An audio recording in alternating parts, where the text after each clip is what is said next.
Vejam também o zodíaco, as forças zodiacais influenciando cada época. E aqui, no momento em que estamos, nós estamos saindo da época de peixes para aquário. Isso são qualidades, são forças, são ideias que geram o tempo. E os seres humanos são levados, consciente ou inconscientemente, a se harmonizarem com a ideia de cada época. Então, é muito importante conhecermos isto, para nadarmos com a corrente e não contra. Aqui, nós temos um momento mais importante da humanidade. Foi na época da civilização greco-romana. Foi o mistério do Gólgota, a vinda do Cristo. Nesse momento aqui, o homem perde a sua conexão com o mundo espiritual, que se dá progressivamente. Porque o ser humano precisa, por ele mesmo, desenvolver suas forças intelectuais e afetivas, por ele mesmo. E por isso, vai tendo esse afastamento e uma perda da clarividência e um processo de materialização do pensar.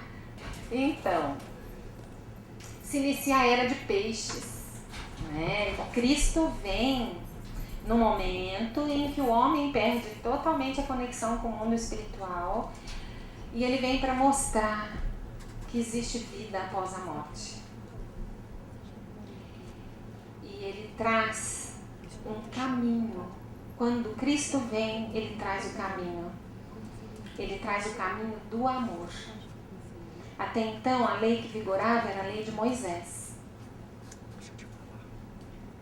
E é muito importante a gente entender como é esse caminho do Cristo para o desenvolvimento humano. A gente vai falar disso em todo momento aqui.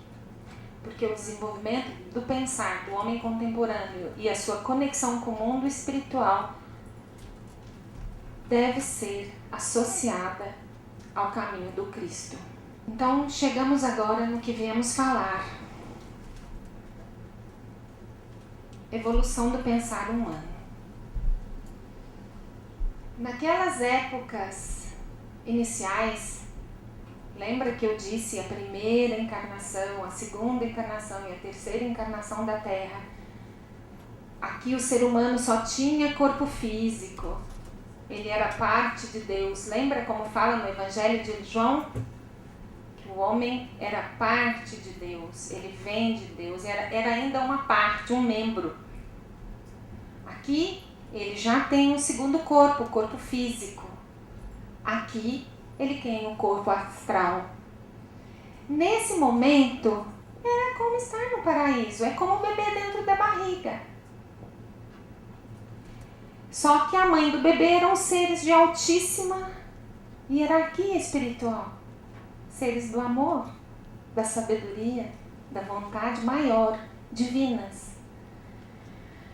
Até que acontece a queda e o homem parte para o seu novo desenvolvimento. E nós temos a época da Atlântida. Aqui existe um afastamento do pensar espiritual. O homem vai perdendo a sua clarividência. E qual a missão então desse homem que agora não está mais conectado ao mundo espiritual? Apenas os iniciados nessas épocas sempre vinham seres iniciados, seres iluminados, para manterem, puxarem a evolução e o desenvolvimento humano. Mas a maioria estava nessa condição aqui. O objetivo seria: as faculdades espirituais devem ser desenvolvidas pelo despertar das forças afetivas e intelectuais, e não recebidas passivamente pelo mundo espiritual, e sim adquiridas pelo fato do homem observar o mundo material, adaptar-se a ele e transformá-lo com o próprio trabalho. Essa é a missão da civilização pós-Atlântida. A conexão com o mundo espiritual não se dá mais passivamente, se dá fruto de um trabalho do intelecto e da afetividade. Aqui surgem as ciências, porque agora o homem precisa se descobrir como lidar com as coisas e com o mundo. Surgem as técnicas, o trabalho artístico, a arte.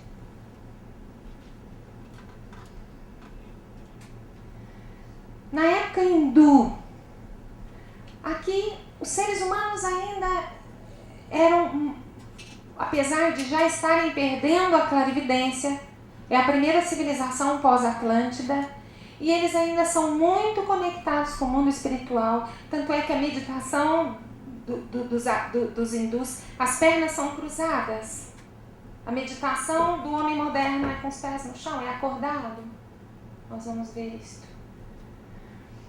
E existia uma grande resistência. O hindu daquela época, o indiano, ele vivia uma dualidade muito grande. Por quê? Porque ele não reconhecia que o mundo espiritual estava por trás do mundo físico. Ele reconhecia o mundo espiritual, só que ele vivia ali. E o trabalho dos mestres que vinham para despertar a humanidade era mostrar que o mundo espiritual, dali por diante, iria se manifestar através da matéria. Então, os indianos aqui vivem um pouco essa dificuldade de aceitarem isso. Então, eles vivem uma dualidade muito grande. Para eles, o mundo da matéria era Maya, isso é Maya. O espírito não está aí. O mundo espiritual não está aí. O mundo espiritual está só aqui. Certo? Na época persa, já ocorre o seguinte, um processo de maior conexão com a Terra. Né? Nesse momento, mais seres humanos perdem a conexão com o mundo espiritual antiga, a antiga clarividência. Né? E os mestres, aqui a época do Zaratustra, eles vêm para mostrar. Então aqui são os guerreiros, nessa época tem muita conquista da terra. Eles guerreiam, eles conquistam terra, agricultura, os instrumentos. É uma civilização que vai aprendendo a se conectar mais com a terra. Na época egipto-caldaica, mais perda se tem da antiga clarividência. Aqui o homem começa a se apegar ao mundo material, porque ele vai se esquecendo realmente do mundo espiritual. Poucos homens aqui permaneciam com a antiga clarividência, e geralmente eram os dirigentes dos povos, eram aqueles que vinham para despertar a humanidade. O conhecimento nessa época era adquirido por uma intuição interna, via espiritual. Olha, nesses homens que ainda tinham um resquício da clarividência, a conexão espiritual era assim. As imagens trazendo o conceito do que era aquele fato, aquele objeto, aquela questão, brotava de dentro dele mesmo. Resquício da antiga clarividência. Mas eram só os dirigentes, só os iluminados. Os outros estavam mais desconectados. Então aqui a gente ainda tem um resíduo da antiga e nebulosa consciência espiritual. Época greco-latina. perde-se essa percepção onírica do mundo. Isso de estar no mundo espiritual, vendo as imagens, tudo. O homem se aprofunda mais um pouco na matéria, né? E agora é diferente. Esse homem, ele precisa, as imagens que trazem um entendimento do outro, dos fatos, da vida, dos objetos, devem ser formadas por meio do intelecto e do sentimento. Então, a partir dessa época, o ser humano precisa compreender a vida a partir do intelecto e da afetividade. São as leis evolutivas da época. Então, são as forças que levam a humanidade para fazer esse movimento. Então, aqueles que tinham a clarividência antiga já não vão mais se estabelecendo. Isso é uma coisa que vai se acabando.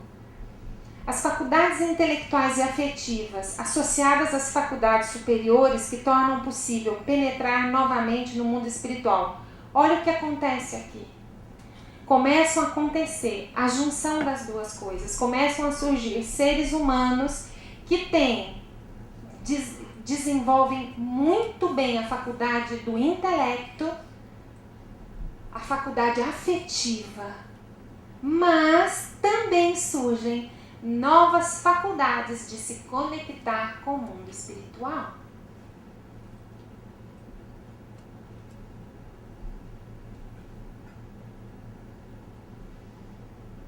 Essa é a época agora que estamos e a que vamos entrar.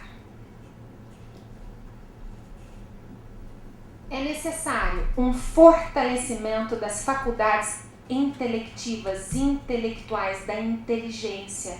Os seres humanos que nascem são muito inteligentes. E vocês podem ver das crianças que estão nascendo nos lares de vocês. Muito inteligentes. Isso vai florescer. E afetivas. Coração junto com pensamento. Reconhecer com suas próprias faculdades aquilo que se havia podido ter por meio da antiga clarividência. Agora nós precisamos nos conectar com o mundo espiritual, mas a maneira é diferente. Se desenvolve uma fluência dos conhecimentos da consciência espiritual moderna para as almas humanas. Essa é a maneira. O saber oculto flui para a maneira de pensar dos homens. Isso é chamada a nova iniciação, o conhecimento do grau. Como é isso? Alguém aqui já leu Parzival? Um iniciado moderno? Já? Então, é assim. As mentes humanas, o pensar humano já está pronto para acolher o mistério. À medida que as faculdades intelectivas e o amor desenvolve em cada ser humano, vêm as faculdades espirituais. Certo? Vamos aprofundar esse assunto. Essa é a nossa metodologia que fazemos na nossa clínica e que conduziremos todo o nosso curso de formação. É isso. O mundo espiritual, o conhecimento do mundo espiritual flui para as mentes humanas.